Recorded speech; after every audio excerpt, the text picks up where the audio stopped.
Muy bien, pues buenos días. Seguimos con la ronda de seminarios que al hilo del proyecto sobre corrupción y género, fraude y economía sumergida con perspectiva de género estamos realizando. Y en este caso, pues vamos a hablar de un tema muy particular que trata sobre el abuso de autoridad por parte de un funcionario público que solicita relaciones sexuales o favores sexuales, como de una manera equivocada menciona el Código Penal, a alguien para poder realizar una resolución que tiene pendiente con esa persona. ¿Por qué hablamos de corrupción y género en este caso? Pues porque en la mayoría de las ocasiones estas actuaciones en las que se solicita favores sexuales a alguien a cambio de un acto propio del cargo del funcionario, eh, la persona a la que se le solicita es mujer en la mayoría de los casos. Así lo ha dicho Transparencia Internacional y así los informes últimos del Greco también lo ponen de relevancia.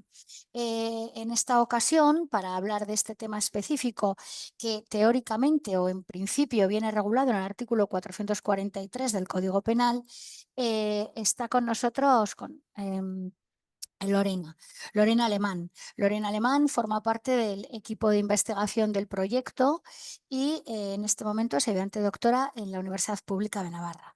Así que, sin más dilación, pues le cedo la palabra a Lorena para que después podamos debatir convenientemente.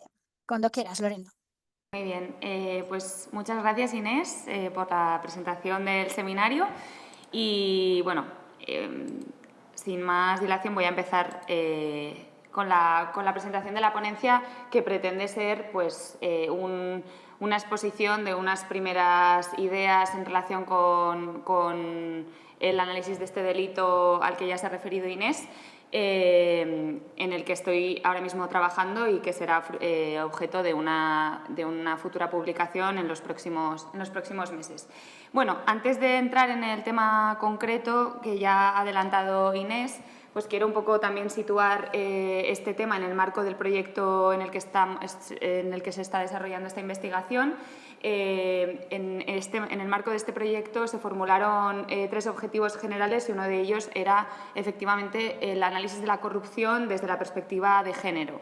Y dentro de este análisis pues, diferenciamos 3 objetivos específicos. La idea un poco que subyace a este objetivo general es que los instrumentos para la prevención de la corrupción no tienen en cuenta la perspectiva de género. Esto es una conclusión que se extrajo de proyectos anteriores que se realizaron también por el equipo de investigación que compone en la actualidad el proyecto.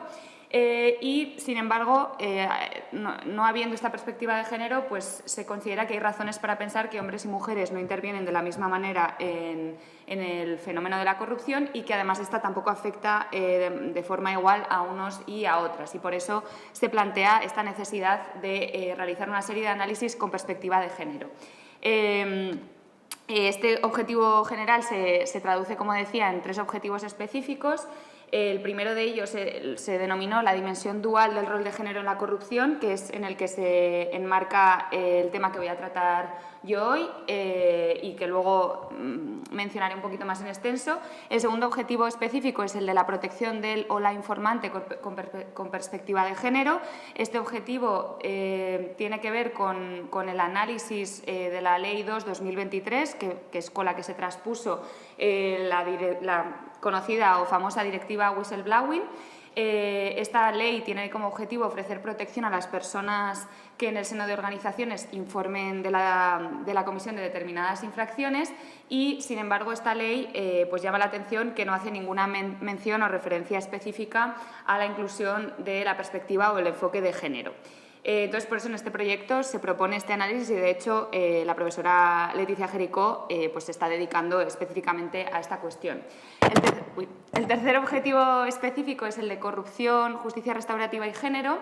En los últimos años se ha extendido el interés por estudiar las posibilidades de la justicia restaurativa en los delitos socioeconómicos y de implementar itinerarios y programas que atiendan a estos delitos desde el ideal restaurativo y, en especial, existe ya un foco de trabajo en torno a la corrupción pública. La pregunta que se plantea en este proyecto es si un modelo de justicia restaurativa pues podría favorecer que en ese marco se atiendan cuestiones de género que puedan surgir en los daños sociales generados por la corrupción. Entonces, la idea es analizar cuáles serían esos ejes de género en los que impacta la corrupción, qué daños sociales genera, como decía, y cómo se podrían atender desde la práctica restaurativa. De esta cuestión ya se ha empezado a dedicarse a ello la profesora Paz Francés. Bueno, la dimensión dual del rol de género en la corrupción, en el primer objetivo, cuando se formuló, pues se pensó en dos. O sea, se habla de dimensión dual porque se puede analizar la intervención de las mujeres en relación de la corrupción desde dos perspectivas. Las mujeres como parte activa en el fenómeno de la corrupción y las mujeres como destinatarias o afectadas por la corrupción. En cuanto a las mujeres como parte activa, en primer lugar, uno de los temas sería el de las mujeres como sujeto activo en los delitos de corrupción. La idea es problematizar la escasa participación de las mujeres en este tipo de delitos.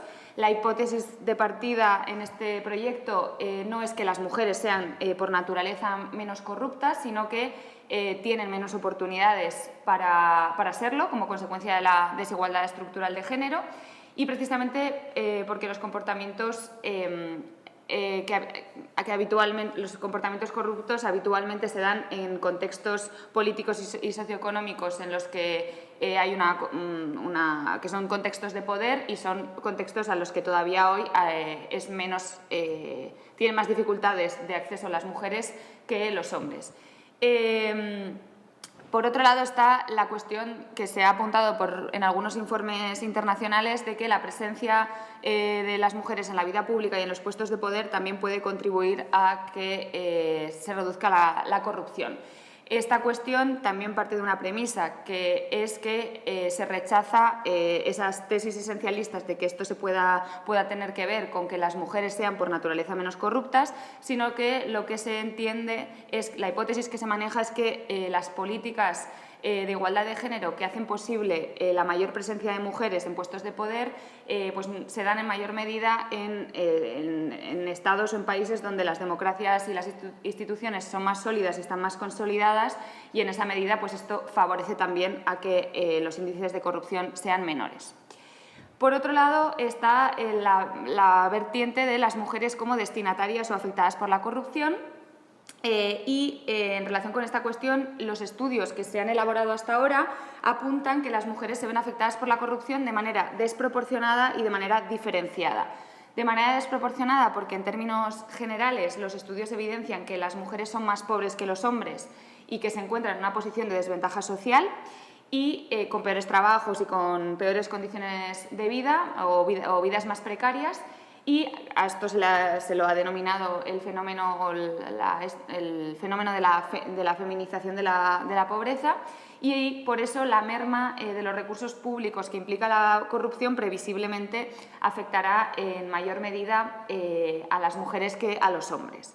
Y diferenciada porque en los informes y documentos, a esto ya ha hecho referencia Inés, internacionales se señala que el fenómeno de la corrupción en el caso de las mujeres incluye como moneda de cambio los mal llamados favores sexuales. Y aquí se menciona a veces el concepto o el término, la idea de la sextorsión.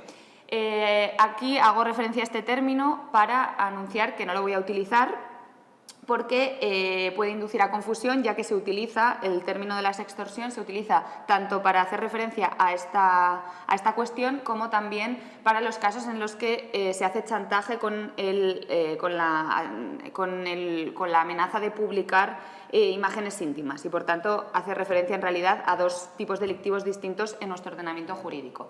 De hecho, la propia Oficina de Naciones Unidas también indica que considera que por los distintos usos que se hace de este término no es conveniente utilizarlo porque puede inducir a confusión. Entonces, a lo que me voy a referir aquí va a ser a las conductas realizadas por funcionarios públicos que, abusando de su poder, tratan de tener relaciones sexuales con personas que tienen trámites pendientes sobre los que pueden influir o sobre personas que están privadas de libertad y están, por tanto, bajo su guarda o custodia en distintos centros de privación de libertad.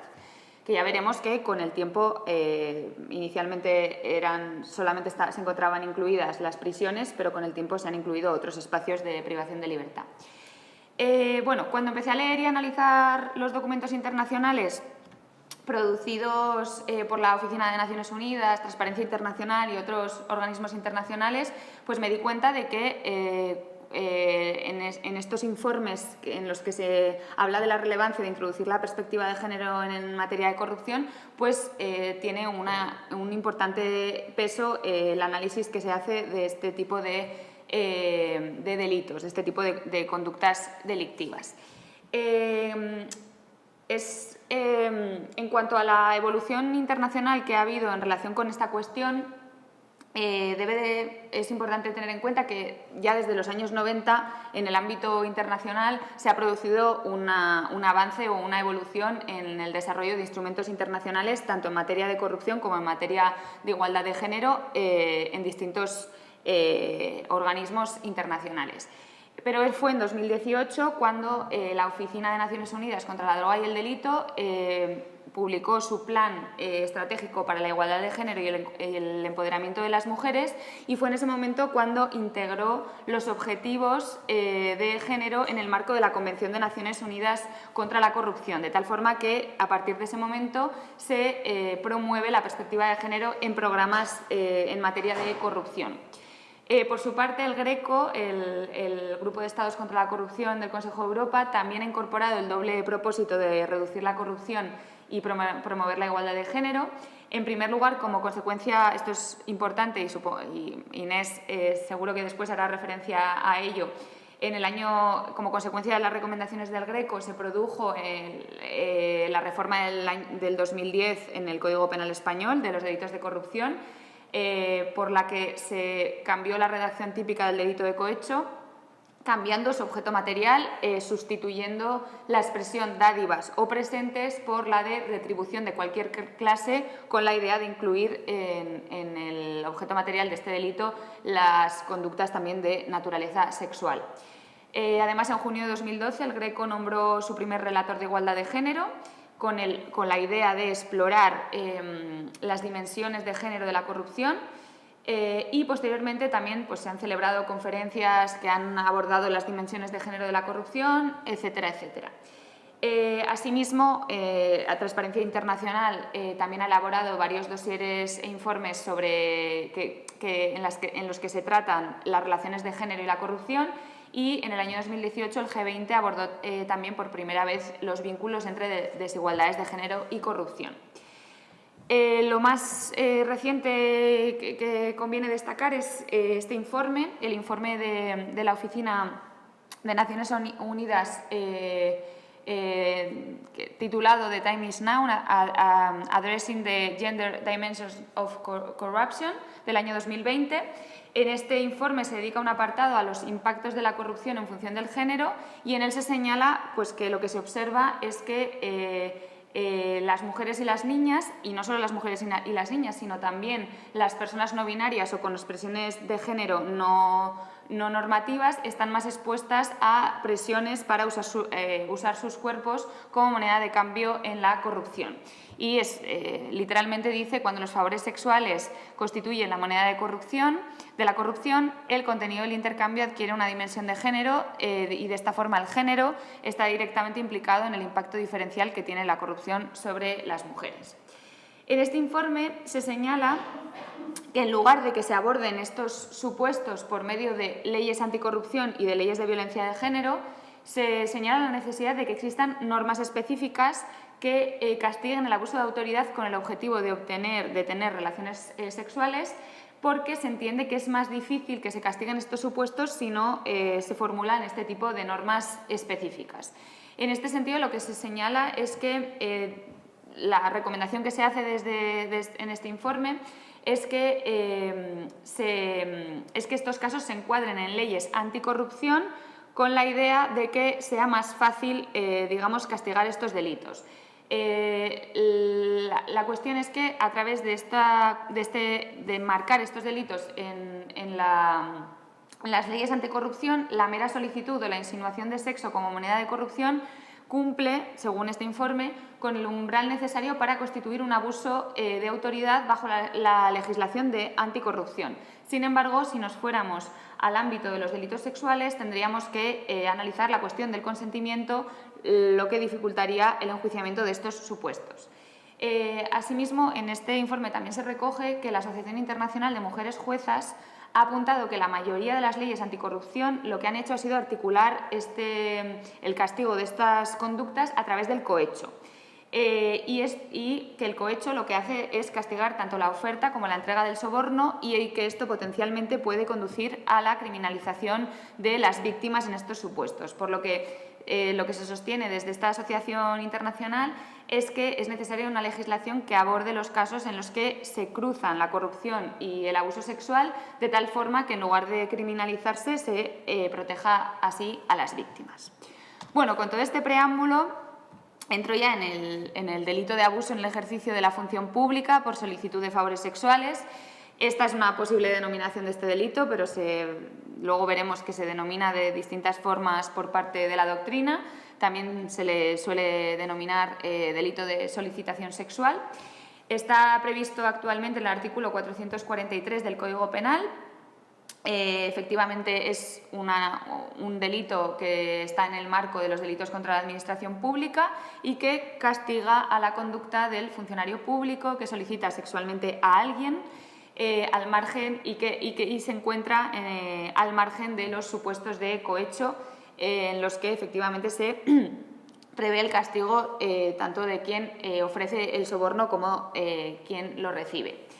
Tengo que reconocer que cuando empecé a pensar en este tema, la intuición que tenía era que en España y en general en nuestro entorno la solicitación sexual por parte de funcionarios públicos pues debía reducirse a supuestos más bien anecdóticos y que en esa medida quizás no resultaba tan interesante explorar esta cuestión. Sin embargo, cuando empecé a estudiar el artículo 443, a leer sobre este delito y también por medio de las conversaciones que he tenido sobre todo con Inés, pues me di cuenta de las particularidades, sobre todo de este delito, y del interés que tiene su análisis desde la perspectiva de género, especialmente teniendo en cuenta que los estudios apuntan que las mujeres son el sujeto pasivo mayoritario de este delito y también teniendo en cuenta que el análisis de este delito es muy escaso, en realidad, en la doctrina. Y además, pues también me hizo pensar más en la pertinencia de analizar este delito, pues un par de noticias que han estado en los medios de comunicación en los últimos meses, en este último año. Uno de ellos, el caso de una persona, de una mujer presa en la cárcel de Brieva por un delito pues, que fue muy mediático, por la en relación con la cual se inició una investigación porque habría una serie de funcionarios de este centro penitenciario que habrían propuesto a esta persona mantener relaciones sexuales a cambio de un móvil. Esto fue un caso, pues, por de dónde venía por el delito por el que estaba condenada esta persona, muy mediático, y también más recientemente salió a la luz pues que 14 mujeres habían denunciado el abuso y la coerción sexual por parte de un catedrático de la Universidad de Barcelona. Esta noticia es de julio. Y bueno, estos delitos pues están un poco en la órbita estos supuestos, perdón, están un poco en la órbita del delito del 443. Y por eso también, pues, a la luz de estas noticias, pues me empecé a plantear la idea de pues, si este delito podría ser el adecuado para responder ante estos supuestos. Bueno, sobre el delito de abuso del ejercicio de la función pública por solicitud de favores sexuales o delito de solicitación sexual. En lo que me interesa profundizar y en lo que he empezado a profundizar, pero que todavía, pues, como he dicho al principio, tengo pendiente como seguir con ello es cuál es el origen y los antecedentes de este delito, porque quizás el origen y los antecedentes puedan ayudar a comprender también cuál es su función en este momento, cuáles son las características de la regulación actual y qué problemáticas pueden derivarse de ello, teniendo en cuenta pues, las relaciones concursales que pueden existir con otros delitos, etcétera, etcétera. También responderé a la pregunta, porque, pues, como decía, en los informes se da esta idea, pero pues, intentaré responder a la pregunta desde la realidad española de si son mayoritariamente mujeres las víctimas de este delito y también si se aplica en ese caso el agravante por razón de género. Y también pues, me gustaría llegar a reflexionar o concluir desde la perspectiva de género si se podría plantear, por ejemplo, que este delito fuera un delito género específico o no, si tendría sentido incluirlo en otros títulos del Código Penal o no, y otras preguntas que entiendo que irán surgiendo a lo largo de la investigación. En cuanto al origen y los antecedentes del delito de solicitación sexual, los antecedentes históricos de este delito se encuentran en el derecho canónico. Mucho antes de que comenzara a castigarse penalmente existía el que se denominaba crimen de solicitación sexual en la Iglesia Católica, especialmente perseguido tras el Concilio de Trento en el siglo XVI. En ese momento la Iglesia Católica trató de frenar los abusos que se evidenciaban por parte del clero y que se daban en el marco del sacramento de la penitencia. Lo que ocurría es que los confesores pedían favores sexuales a las penitentes a cambio del perdón y, por tanto, pues, de esta forma el delito de solicitación sexual pues, puede encontrar este antecedente previo a su criminalización penal en el derecho canónico. Además, actualmente se sigue previendo un castigo en el ámbito del derecho canónico, concretamente el canon 1387 del Código de Derecho Canónico indica lo siguiente: el sacerdote que durante la confesión o con ocasión o pretexto de la misma solicita al penitente a un pecado contra el sexto mandamiento del Decálogo debe ser castigado según la gravedad del delito con suspensión, prohibiciones o privaciones y en los casos más graves debe ser expulsado del estado clerical. Bueno, al margen de esta conexión con el derecho canónico, en cuanto a los antecedentes del delito en los códigos penales españoles, destaca que el delito de solicitación sexual ha estado presente en todos y cada uno de los códigos penales españoles. Ya estaba presente en el Código Penal, el primer Código Penal, el de 1822, y lo ha seguido estando en todos los subsiguientes hasta la actualidad. Desde 1870 se encuentra en un capítulo independiente dentro del título dedicado a los delitos de funcionarios públicos, y ese capítulo independiente se ha denominado de los abusos contra la honestidad. En estos códigos penales anteriores no se consideraban delitos contra la libertad que afectasen a la libertad sexual, sino que se consideraba que a lo que afectaban era a la moral y al orden público. Por eso se ubicaban, como ocurría por otra parte con los ataques sexuales de otro tipo, que también se consideraban abusos contra la honestidad. En el Código Penal de 1973, que es el último en el que se prevé de esta forma, la regulación era la siguiente. Había, como decía, un capítulo independiente denominado de los abusos contra la honestidad, y estaba compuesto por dos preceptos, el 383 y 384, que se correspondían con las dos modalidades que vamos a ver que también existen en la actualidad. La primera modalidad es la de funcionario público, que solicita a una mujer. En este caso no se hablaba explícitamente no había una mención explícita del carácter sexual de la solicitud, pero se sobreentendía que solicitar a una mujer tenía que ver con solicitar relaciones sexuales con una mujer. El sujeto pasivo podía ser únicamente las mujeres. En este caso era un delito género específico, que podríamos decir desde la terminología actual.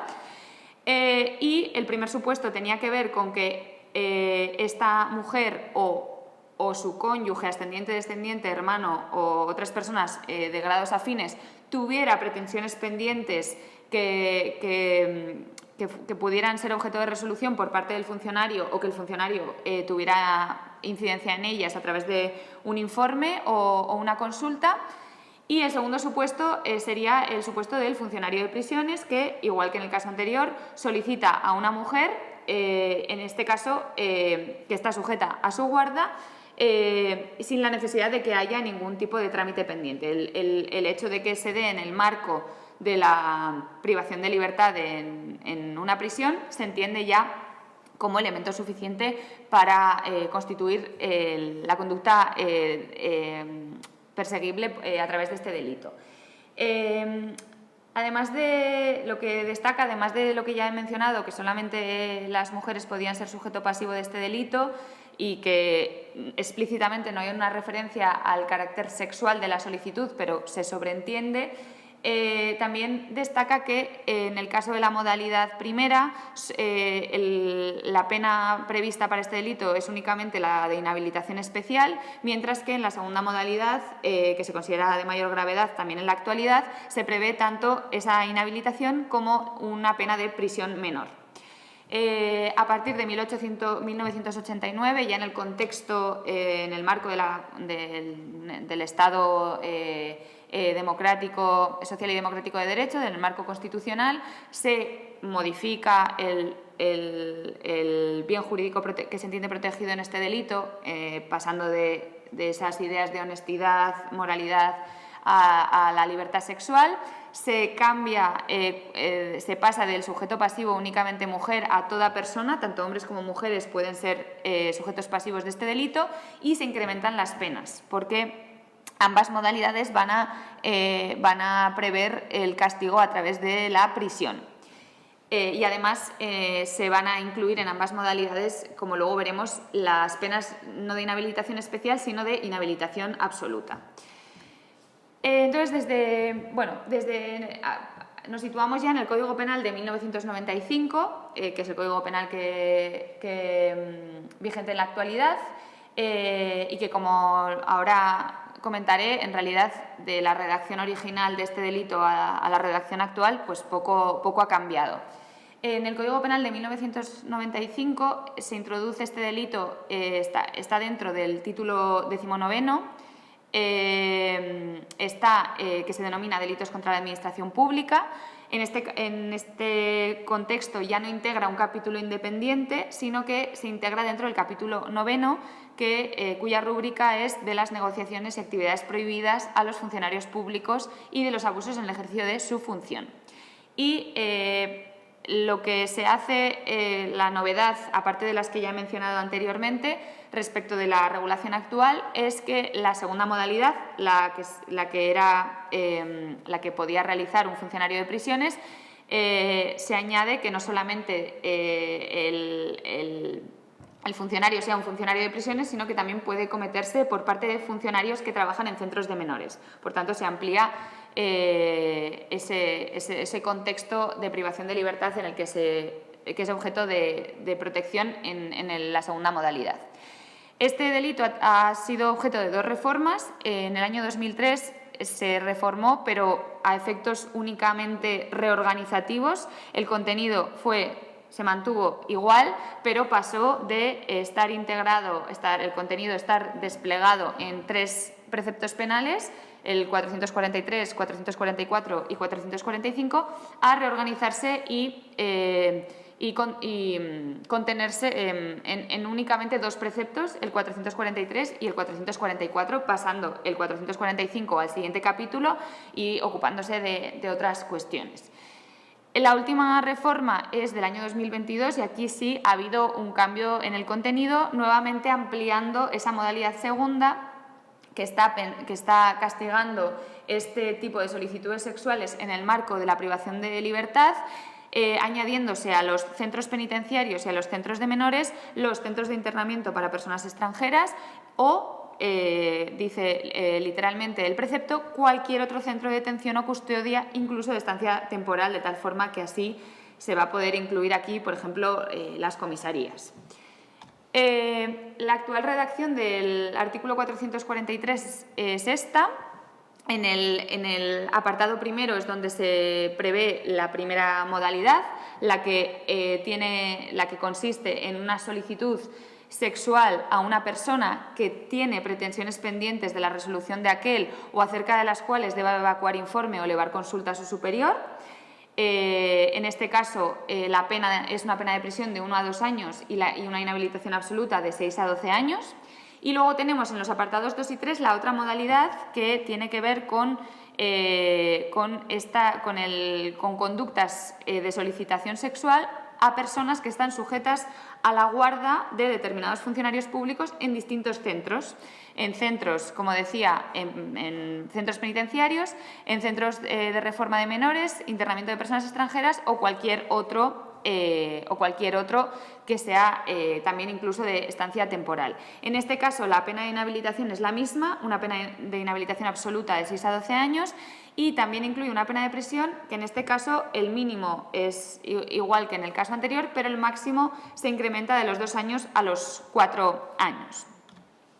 Bueno, en cuanto a las conductas típicas de los dos delitos que se podría considerar que se incluyen en el 443, se trata en ambos casos de la conducta de solicitar sexualmente a una persona y en lo que se diferencia en estos delitos es, se podría decir, en los contextos coactivos que se dan en ambos casos, que se pueden considerar en ambos casos contextos coactivos, pero que son de distinto tipo. El primer contexto coactivo es el que se deriva de que una persona tenga una pretensión pendiente de resolución o respecto de la cual el funcionario pueda incidir de alguna manera. En esa primera modalidad, el sujeto activo tiene que ser autoridad o funcionario público, pero puede serlo de cualquier ámbito de la Administración. Y, como decía, pues las penas son las que ya he comentado. Y en el caso del otro delito, que es de mayor gravedad, el contexto coactivo tiene que ver con que la persona está sujeta a la guarda del funcionario público en determinados centros de privación de libertad. Son situaciones, por tanto, de sujeción con respecto a la Administración o en los que existen vínculos de sujeción o de sumisión en los que se genera de alguna manera un contexto de coacción.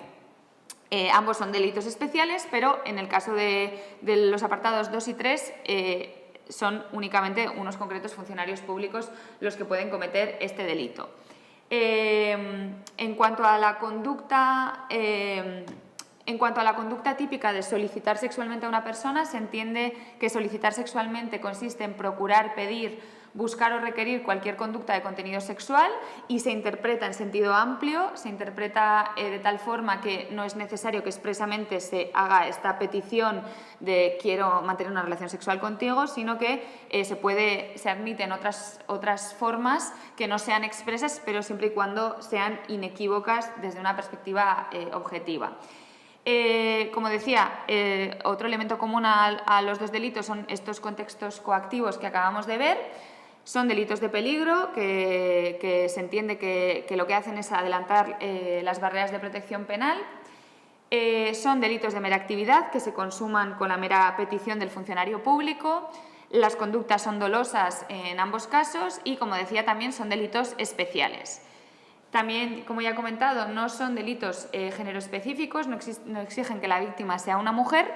Y en cuanto a los sujetos pasivos, se admite que sean en los dos delitos tanto la persona que está a la espera del trámite como la persona que está privada de libertad y también quien tiene unas determinadas relaciones con las personas anteriores, que pueden ser su cónyuge, persona a la que que se haya ligada de forma estable por análoga relación, ascendiente, descendiente, hermano por naturaleza, por adopción o afín en los mismos grados. En cuanto a los bienes jurídicos protegidos en este delito, mayoritariamente se considera que este es un delito pluriofensivo, con el que se protege tanto el correcto ejercicio de la función pública como bien jurídico colectivo, como la libertad sexual como bien jurídico individual. Se entiende que se protege el correcto ejercicio de la función pública, en primer lugar, porque está incluido en el título dedicado a los delitos contra la administración pública, que además se entiende que acoge delitos diversos en los que que tienen en común esta afectación al correcto funcionamiento de la función pública, pero que puede afectar a otro tipo de bienes jurídicos, y también porque se entiende que estas conductas afectan al principio de igualdad de trato que deben recibir las personas administradas. Se entiende también que protege la libertad sexual porque la petición de un funcionario puede afectar a la autonomía de la voluntad en el ámbito sexual.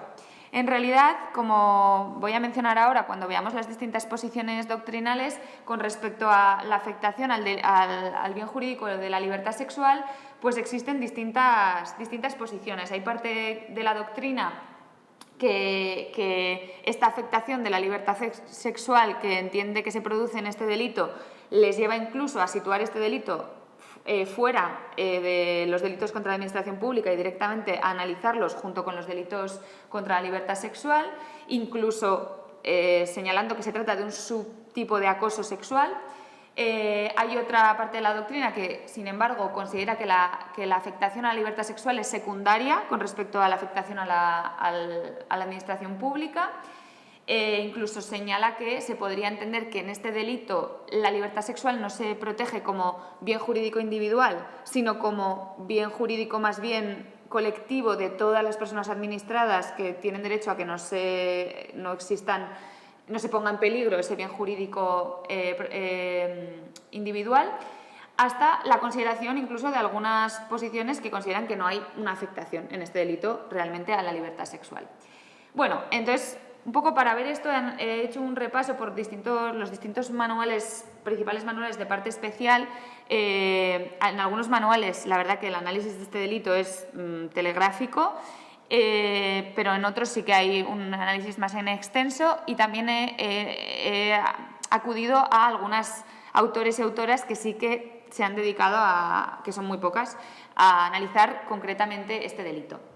En el manual de Quintero Olivares, en el que se ocupan de esta cuestión Morales Prats y Rodríguez Puerta, lo que se entiende es que este es un delito pluriofensivo, efectivamente. Se entiende que es un delito de lesión del correcto funcionamiento de la administración pública y de puesta en peligro de la libertad sexual. Pero señalan que entienden que el interés jurídico prioritariamente tutelado en este delito no es la libertad sexual, sino la tutela del correcto y objetivo desempeño de las funciones públicas.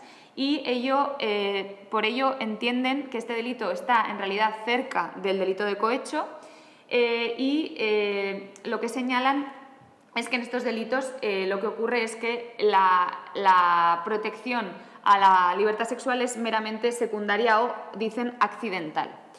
En segundo lugar, González Cusack, en el manual de Carbonell Mateu, los denomina a estos delitos abusos contra la libertad sexual. Directamente en su denominación no incluye la referencia al funcionario público, y entiende que se trata de delitos pluriofensivos también, con un bien jurídico doble. Por un lado, el proceso de formación de la voluntad de las personas para desenvolverse en la esfera sexual de manera espontánea, y por otro lado, el legítimo y recto ejercicio de la función pública. En tercer lugar, Muñoz Conde se refiere a ellos como ataques a la libertad, también los denomina de esta forma, y señala que son comportamientos que se tipifican junto con otros delitos con los que nada tienen en común, señala Muñoz Conde, salvo la referencia a abusos en el ejercicio de su función. Y dice: ciertamente estos delitos son también abusos, pero lo que les caracteriza es que son abusos que van referidos a la libertad sexual, de forma que se tipifican abusos de situaciones de prevalimiento similares a las que están descritas en el título séptimo, donde están los delitos contra la libertad sexual, de tal forma que entiende que perfectamente podrían incluirse en dicho título junto a los demás delitos que entrañan ataques similares a la libertad sexual. Sin embargo, una vez dice esto, añade también otra cuestión. Dice: no obstante, una vez más, la ubicación sistemática de los delitos tipificados en este lugar refleja, más que un simple capricho del legislador, una consideración distinta que obliga a tratarlos de forma diferente, ya que los separa del resto de ataques a la libertad sexual. Y dice que se puede entender por eso que este delito es una tentativa de ataque a la libertad sexual, que aunque la razón última de su incriminación se encuentra en la protección de la libertad sexual, se considera que se están configurando como delitos de infracción de un deber y que de esta forma se sitúan en el marco de los delitos contra la administración pública con la idea de que es indiferente que se demuestre o no que haya existido una limitación de la libertad sexual en estos casos. En cuarto lugar, Hortal, Ibarra y Díaz Morgado, en el manual de Corco y Vidasolo, señalan que el artículo 443 no se analiza en el capítulo... Perdón, señalan no. En este manual, nuevamente, en este caso, este delito no se analiza junto con los delitos contra la administración pública. En este manual se analiza junto con los delitos contra la libertad sexual, junto con los acosos. Y se afirma directamente en este manual que son conductas de acoso sexual, que son un subtipo agravado del acoso. No obstante, también señalan que se entiende también que junto a la libertad sexual se protege la imparcialidad de las resoluciones de la administración pública y la igualdad de oportunidades. En cuanto a Esquinas Valverde, en el manual de Marín de Espinosa Ceballos, en este caso sí que se analiza en el capítulo dedicado a los delitos contra la administración pública, pero aquí se les denomina a estos delitos también acoso sexual por parte de autoridad o funcionario público, y se entienden como una modalidad especial y agravada del acoso sexual, de tal forma que se considera que forman parte de los acosos por prevalimiento. En el caso de Núñez Fernández, que es un autor que se ha ocupado de analizar en varias publicaciones este tema en concreto, este autor señala que se trata de un delito pluriofensivo que afecta a los dos bienes jurídicos que vengo mencionando, y además se señala que la jurisprudencia del Tribunal Supremo así lo considera, pero que coloca en una posición secundaria el ataque, la afectación a la libertad sexual. Y por último, en el caso de Bonet Esteva, lo que señala esta autora es que no tiene sentido mantener un ataque sexual como es la solicitud en los delitos contra la corrupción pública. En este caso, esta autora señala que sería más adecuado situarlo en el marco de los delitos contra la libertad sexual, señalando además que estando situado donde está, puede constituir una forma de privilegiar estas conductas con respecto a otras en las que haya un medie lo económico. Y ya para ir acabando, que me estoy extendiendo mucho, a pesar de que todo lo que estoy exponiendo son ideas de otras personas, porque yo todavía no he llegado a prácticamente ninguna conclusión y tengo muchas dudas, tenemos el artículo 444, que es la previsión de una cláusula concursal específica para estos delitos, que señala que las penas previstas en el artículo anterior se impondrán sin perjuicio de las que correspondan por los delitos contra la libertad sexual efectivamente cometidos. Entonces, esto nos conduce a la cuestión de las relaciones concursales entre este y otros delitos. En cuanto a los delitos contra la libertad sexual, de acuerdo con esta cláusula, se entiende mayoritariamente que si tras la solicitación sexual se produce un ataque contra la libertad sexual, por ejemplo una agresión sexual, se debe apreciar un concurso de delitos y castigar por ambos delitos. De acuerdo con esta cláusula, se plantea que puede ser tanto un concurso medial como un concurso real. Respecto de esto no se posiciona la doctrina, sino que se entiende que depende del caso concreto, podrá ser tanto un concurso como el otro. No obstante, hay algunos autores que critican esta regla concursal porque, al ser el artículo 443 un delito de peligro respecto de la afectación a la libertad sexual, se sostiene que debería apreciarse un concurso de leyes resolviéndose en favor de la agresión sexual por la regla de la consunción. Sin embargo, por otra parte, hay otros que señalan que no, que esto no debería ser así y que ni siquiera es necesaria la regla del 444 porque la agresión sexual en ningún caso abarca todo el desvalor del hecho, dado que no atiende a la afectación al correcto funcionamiento de la administración pública. No obstante, respecto de esta cuestión no hay gran discusión. Respecto de lo que sí que hay más discusión es en relación con el delito de acoso sexual, porque concretamente en relación con el delito de acoso sexual, el 184, a pesar de la regla concursal específica que acabo de exponer y de que además el propio artículo 184 en el apartado tercero tiene una coletilla final que dice sin perjuicio de lo establecido en el artículo 443.2, se interpreta mayoritariamente que en este caso, cuando un supuesto de hecho encaje tanto en el delito de solicitación como en el de acoso sexual, debe apreciarse un concurso de leyes y no un concurso de delitos. Se entiende que no es de aplicación en este caso para el acoso sexual el artículo 444 y así lo ha establecido también la Fiscalía General del Estado en la Circular 1/2023, que señala que en ese caso se resuelve el concurso de leyes por la regla de la alternatividad en favor del 443. Lo que yo me pregunto si esto es así es si en qué casos, me entra la duda que me surge es en qué casos será aplicable el artículo 184.3, si es que va a tener objeto de aplicación en algún caso teniendo en cuenta esta interpretación que se hace en el caso del delito de la relación concursal con el acoso. Bueno, también se plantea la relación concursal del delito, con el delito de cohecho. Estos delitos tienen en común, se entiende que tienen en común un bien jurídico protegido relacionado con la afectación al ejercicio de la función pública y que todavía tienen más en común estos delitos desde la reforma de 2010, teniendo en cuenta que desde entonces el beneficio del cohecho puede ser de cualquier naturaleza. Sin embargo, se apuntan también que hay las numerosas diferencias que hay entre estos delitos. Y principalmente la fundamental es que en el cohecho no hay pretensiones pendientes de resolución, de tal forma que no existe esa sujeción previa entre el funcionario solicitante y la persona, el administrado, que es la que pone en peligro realmente la libertad sexual, que es este contexto coactivo que pone en peligro este bien jurídico. Además, hay que tener en cuenta que en el cohecho se castiga a las dos partes, de tal forma que en el cohecho lo que podemos entender es que subyace un pacto que no se da en el otro tipo delictivo.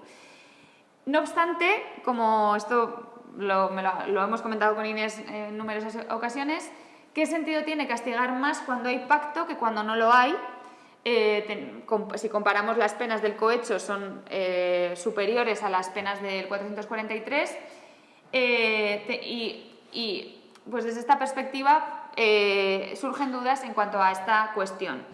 En relación con esto, una de las propuestas que se hacen, en este caso la hacen Morales Prats y Rodríguez Puerta, pero también Inés en las conversaciones que hemos tenido lo comentaba, es que este tipo de conductas en realidad resultan equiparables a aquellas en las que el funcionario abusa de su cargo o de sus facultades para obtener una ventaja económica, de tal forma que deberían integrar el delito de concusión, que es un delito que no tenemos en nuestro ordenamiento jurídico, pero que existe en el ordenamiento jurídico italiano, de tal forma que lo deseable sería, de lege ferenda, tipificar conjuntamente esta clase de actuaciones junto con, en nuestro caso, pues lo más cercano a la concusión serían los fraudes y exacciones legales de los artículos 436 y 437 del Código Penal.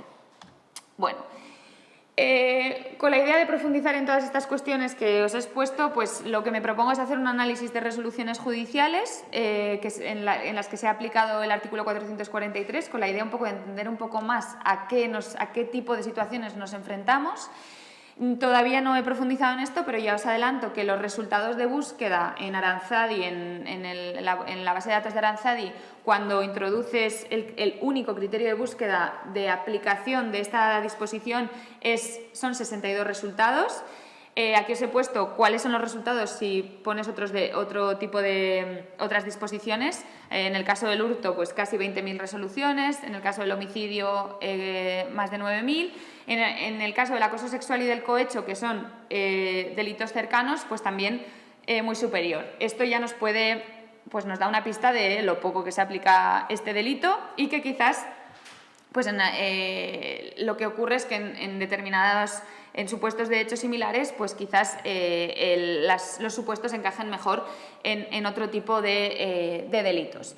Lo que sí, no he analizado en profundidad todavía estas resoluciones, pero lo que sí que os puedo adelantar, porque no son muchas y las he podido ojear más bien superficialmente, es que efectivamente la mayoría de las víctimas son mujeres, la mayoría son personas extranjeras, en el contexto, sobre todo, muy habitualmente, de relaciones con oficinas de extranjería.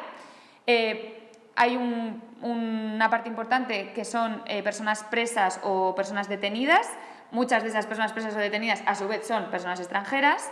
Y también hay unos cuantos casos de personas que ejercen la prostitución que nuevamente suelen confluir con el hecho de que también son personas extranjeras en la gran mayoría de los casos. Hay unos pocos casos de estudiantes de doctorado, que también eso, cuando os ponía la noticia reciente, pues también es uno de los supuestos en los que puede ser objeto de aplicación este delito. Entonces, bueno, con todo esto que os he contado, pues desde la perspectiva de género creo que es interesante analizar en profundidad estas resoluciones, ver si se aplica el agravante de género, que es una cuestión a la que no he revisado, ver cómo se valoran los testimonios de las víctimas en el marco de estos supuestos delictivos. Y plantear preguntas en relación con si sería mejor o no que pudiera configurarse este delito como un delito de género específico, si tendría más sentido ubicarlo en el marco de otros delitos en el Código Penal u otras consideraciones más tanto de lege lata como de lege ferenda de cara al futuro. Así que nada, continuará y ahora pues os dejo a vosotras la palabra, a Inés y a las personas que están aquí asistiendo para que pues puedan darme su opinión o hacer preguntas o compartir ideas. Gracias. Digo que quizás, pero bueno, según he entendido, un elemento del tipo es que el funcionario o la autoridad solicite, ¿no? A la víctima. Entonces me entraba la duda qué pasa si la situación es a la inversa y se puede demostrar, ¿no? Si es la persona, pues la persona que está en prisión, por ejemplo, la que solicita y digamos que esa suerte de, podríamos entender, consentimiento elimina el delito en ese caso, o bueno, o eso es así o es una interpretación errónea que hago yo de todo el contexto, ¿no? Coge el micro. Ahí. Me da la impresión de que quedaríamos fuera del ámbito del delito. Sí, ha comentado Marina que qué ocurriría en el caso de que quien solicitase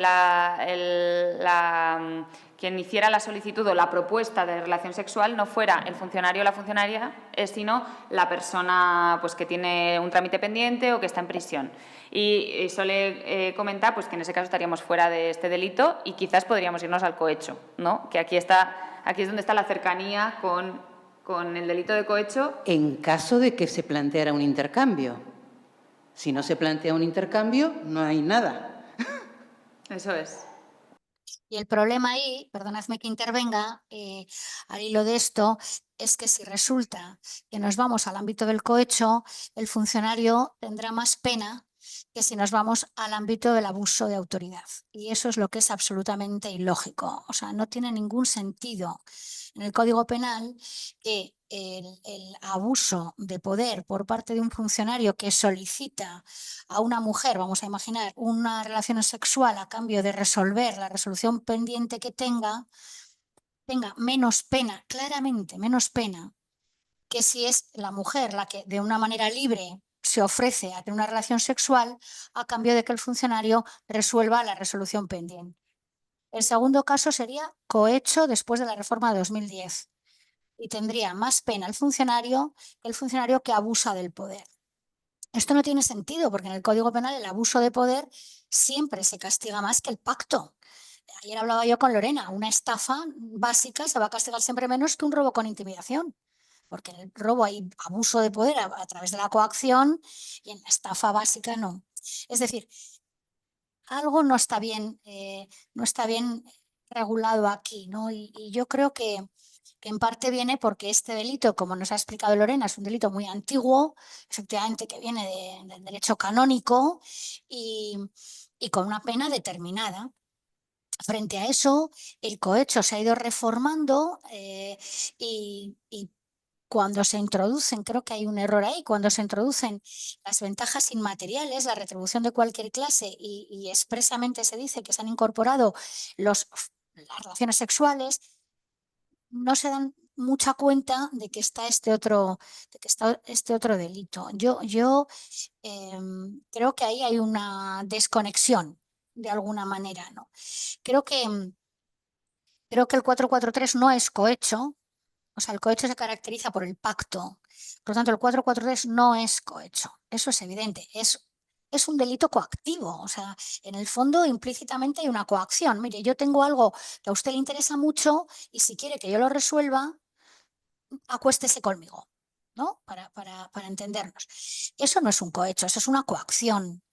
El problema es que si, como ha preguntado Marina, si el tema no es así, sino que es yo me ofrezco al funcionario, oye, mira, para que me lo agilices, ¿qué quieres? Joder, pues acuéstate conmigo, venga, pues me acuesto. Es un poco absurdo. Bueno, podría ser. En ese caso, es cohecho. Y en ese caso, el funcionario tiene más pena. El particular tendrá pena ahí. La mujer que ofrece tendrá pena. En el primer caso no tiene pena. Pero yo veo que ahí hay algo que no está bien recogido. Luego, por otro lado, y efectivamente, y ya me cayó, me encanta este tema. Por otro lado, y como dice Sole, y efectivamente, y conforme al principio de legalidad, si es la mujer la que ofrece, no habría posibilidad de aplicar el 443 ahora. Yo lo que digo es que del eje Ferenda, si de verdad nos tomáramos en serio esto, tendríamos que valorar si incluso hay casos en los que la mujer ofrece víctima de una situación clara de vulnerabilidad o porque sabe que esto es así. ¿No? En España no se dará en estos casos, pero por ejemplo, en temas de migración, como ha dicho Lorena, en algunos casos de aduanas, por ejemplo, las mujeres directamente ofrecen un soborno sexual, se llama, porque saben que si no, no van a cruzar. Y tienen un doble pago, el monetario y el sexual. Esto estaría excluido, por supuesto, del 443 en este momento, ¿no? Lo que deberíamos plantearnos es ver si siempre ese ofrecimiento es tan libre, ¿no? Y, bueno, sería otro problema a valorar, ¿no? Porque son situaciones de vulnerabilidad. Incluso me atrevo a decir, este caso que nos ha citado Lorena, el caso del móvil, que esta mujer dentro de la cárcel se ofrezca sexualmente a los funcionarios a cambio de recibir un móvil, hombre, decir que eso es cohecho, decir que hay un pacto libre y tal, igual tiene tela, ¿no? Más allá de que nos caiga. Yo creo que esos casos, el caso que ponías ahora, pues son los casos que igual nos pueden permitir pensar en que quizás pueda pensarse en otras formas de tipificación de esta conducta distinta que ayuden a resolver este tipo de casos que yo creo que no están resueltos desde la regulación actual. Lo lógico sería irnos al cohecho y no tendría ningún sentido precisamente por eso. No sé, ¿ibas a decir algo, Sole? No, sí, que de hecho la línea de mi pregunta iba un poco por ahí, cuando he dicho que la solicitud por parte de la víctima sí se podía interpretar como un consentimiento entre comillas, porque creo que cuando la relación no es horizontal, sino que hay una relación vertical, ¿no? Es muy difícil trasladar la culpa a la persona que solicita, que está en una posición de inferioridad, ¿no? Porque ahí creo un poco en la línea de lo que decía Inés, que si solicitas tú como desde esa posición es porque sabes que las dinámicas de poder funcionan así, ¿no? Y que esa solicitud te puede llevar a algo que si no estuvieras en esa situación no estarías pidiendo normalmente, ¿no? Entonces era un poco esa pregunta en ese sentido. Bueno, en principio, tu ponencia me ha gustado mucho. Además, es un tema que conozco escasamente. Las cosas que puedo llegar a decir no deben ser tomadas muy en serio.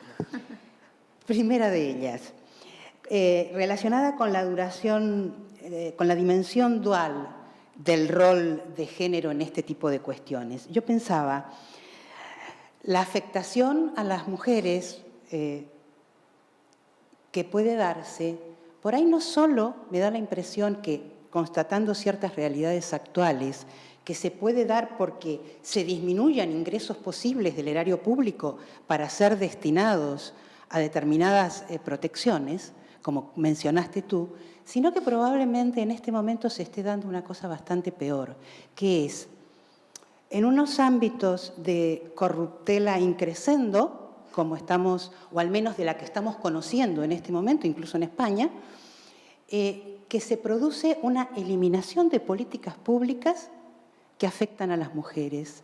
Y por ahí yo creo que no hay una relación de causa-efecto, pero sí que podría analizarse una posible correlación entre una cosa y la otra.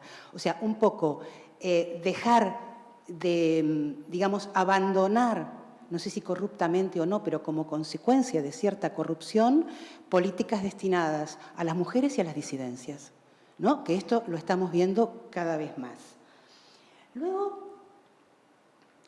pensaba en el origen histórico y el bien jurídico protegido. Coincido con Inés en el hecho de que un delito que proviene desde el derecho canónico hasta la actualidad, en primer lugar, se ha quedado desfasado en algunos aspectos por la modificación de otros delitos en nuestro Código Penal. Pero también me da la sensación que hay un sustrato común, tanto en el canon como en el Código Penal, que no es la diferencia entre honestidad y libertad sexual, que esa es la diferencia, sino que el sustrato común es el abuso de autoridad. Hay abuso de autoridad en el cura, hay abuso de autoridad en el funcionario en distintos momentos históricos donde la constitución del Estado o de los poderes públicos era muy distinta, que significa que la autoridad de la Iglesia en esos momentos de regulación eclesial exclusiva era enorme. Entonces, esa noción de abuso de autoridad a mí me da la sensación de que tiene bastante sentido como para plantearnos que este no es un mero delito contra la libertad sexual por abuso de autoridad, porque el abuso de autoridad en la libertad sexual trata más a relaciones en el entorno familiar y personales. No trata a dimensiones públicas y políticas. Entonces, yo digo, todo abuso de autoridad, en términos lógicos, siempre va a ser un funcionamiento inadecuado de la función pública actualmente. No se me ocurre un abuso de autoridad que no afecte al adecuado funcionamiento de la función pública. Pero al revés sí puede darse. Puede haber afectación a la función pública sin que haya abuso de autoridad. Por eso, pensando en la protección del bien jurídico, me parece que tiene mucho más peso la afectación a la función pública que la afectación a la libertad sexual. Además, por el tratamiento que se le puede dar en términos concursales después. Después, esto siempre, en el acoso, o en la agresión sexual, siempre va a ser un delito, un concurso de delitos. Por además, una función temporal, sencillamente. El funcionario va a empezar solicitando y ante la negativa probablemente se lance a la agresión. Esa dimensión temporal te permite hablar de concurso real, sin ninguna clase de problema. O es lo que hacemos además en otro tipo de delitos. Estoy totalmente de acuerdo. No Hay sé. hay que tener en cuenta además, que en este caso es muy importante la relación que hay entre la solicitud del funcionario y la resolución pendiente que tiene. Es decir, está, como se decía tradicionalmente en Italia, vendiendo la función pública. Está dentro del ejercicio de su función pública actuando de una manera parcial, ¿no? Es muy complejo esto también. Por ejemplo, mira, otra cuestión que yo quiero proponer aquí es, a ver, el funcionario público solicita a cambio de una resolución pendiente y tradicionalmente hemos entendido que resolución pendiente es algo que tiene que hacer, es decir, sería un acto propio de su cargo. Igual que en el cohecho, o sea, esto de que eso se diferencia del cohecho, no. En el cohecho, una resolución pendiente es yo te voy a dar una licencia y no te la doy si no me das dinero. Y es una resolución pendiente. Y hemos interpretado siempre que resolución pendiente tiene que ser un acto propio del cargo y que si lo que ofrece a cambio del beneficio del favor sexual es una un acto injusto, es decir, algo a lo que no tiene derecho la persona, ya no estaríamos en el ámbito del 443, sino que estaríamos más en el ámbito de una ventaja indebida, ya no sería tampoco acoso y por lo tanto estaríamos en el ámbito de otros delitos, del cohecho, por ejemplo. Pero fíjate el ejemplo que a mí se me ocurre. Un policía que solicita a una extranjera en situación irregular acostarse con él, favores sexuales, para no denunciar. Y ella acepta. En esta situación de vulnerabilidad, ella acepta.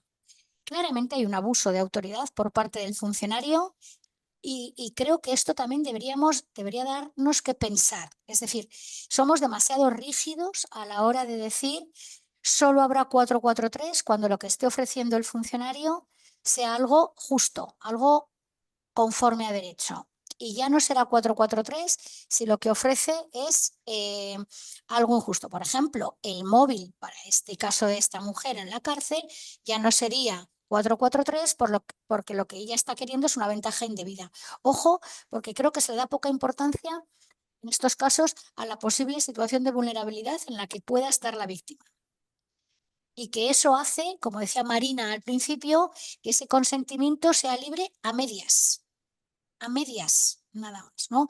Hay un caso, por ejemplo, muy bonito en Italia, que dicen un cardiólogo, esto no es favor sexual, ni siquiera es género, pero fijaros, un cardiólogo que exige una suma de dinero a un paciente para operarle con prioridad. El paciente está entre la vida y la muerte y ante su alarma, por supuesto, acepta y le paga.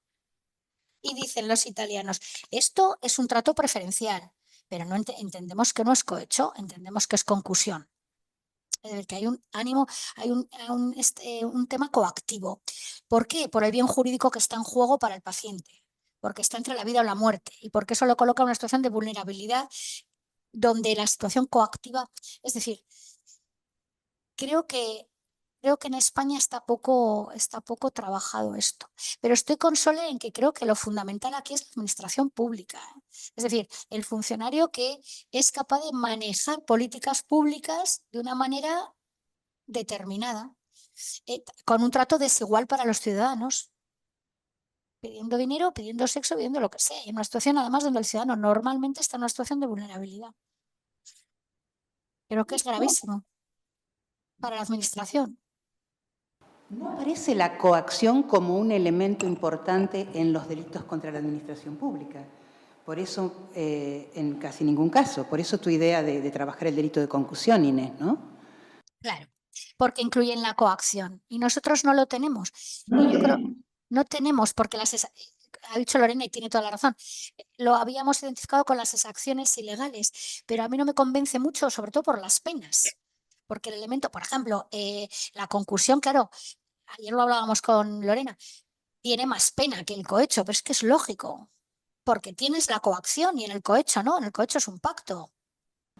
Es que yo tengo muchas dudas, ayer lo comentábamos con Inés y yo voy de un lado al otro en lo que pienso con respecto a este delito, pero sí, lo que también veo es que tengo la sensación de que falta que esa figura del delito de concusión sería donde mejor encajaría este tipo de supuestos, de tal forma que el centro sea esa posición en la que el funcionario puede exigir.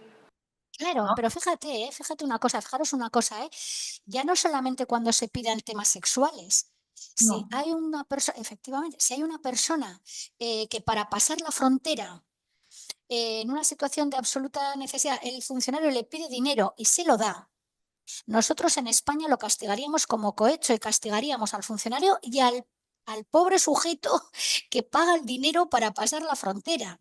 Y yo creo que estos casos en los que hay ese abuso de autoridad, es decir, digamos de alguna manera, en los que el funcionario y el particular están en una situación completamente distinta de poder, y no siempre es así, el funcionario no siempre está en una situación completamente distinta, pero en esos casos en los que está completamente distinto, creo que no encaja bien el cohecho y creo que esa diferencia de planos podría ser llevado a otro delito y bueno, igual es porque estoy en Italia y estoy metida en esta movida, pero creo que la concusión es una buena solución que nosotros no tenemos, porque nosotros sería siempre cohecho, por ejemplo, este caso.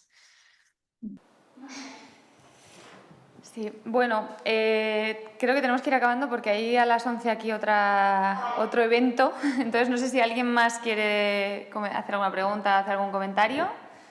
Si no, pues nada, muchas gracias por escucharme. Gracias, Inés. Interesantísimo, Seguiremos dándole vueltas a ver hasta dónde llegamos con esto. Me ha gustado, acabo, ya que estoy fuera, me permito. Me ha gustado mucho al principio también, cuando has hablado de esta dimensión dual, y que también ha hecho referencia a Sole, me ha gustado mucho esa idea de que efectivamente las mujeres no somos menos corruptas, pero ha sido más allá y me gusta mucho porque se suele decir, no, lo que pasa es que las mujeres no hemos accedido al poder. Pero eso sería lo mismo que decir que si accedemos al poder, como somos menos corruptas, pues ya va a haber menos corrupción. Y eso no es correcto. Y me ha gustado mucho esa idea de en países o si llegamos a sistemas donde las mujeres puedan acceder de la misma manera que los hombres, estaremos llegando a sistemas en general más participativos, más transparentes, igual que se pueden llegar las personas con discapacidades o las personas de distintas razas. Cuanto más participativos y más transparentes y menos corrupción habrá, lógicamente. Lógicamente, porque serán sistemas con más controles y más transparentes, independientemente de que sean las que llegan mujeres, negros, blancos, chinos, no, o sea, Sí, efectivamente, las políticas de igualdad de género al final van de la mano de las otras políticas de democratización del Estado, etcétera, etcétera. Sí. Sí. Muy bien, pues nada, pues muchas gracias y nada, nos despedimos ya hasta aquí. muy bien.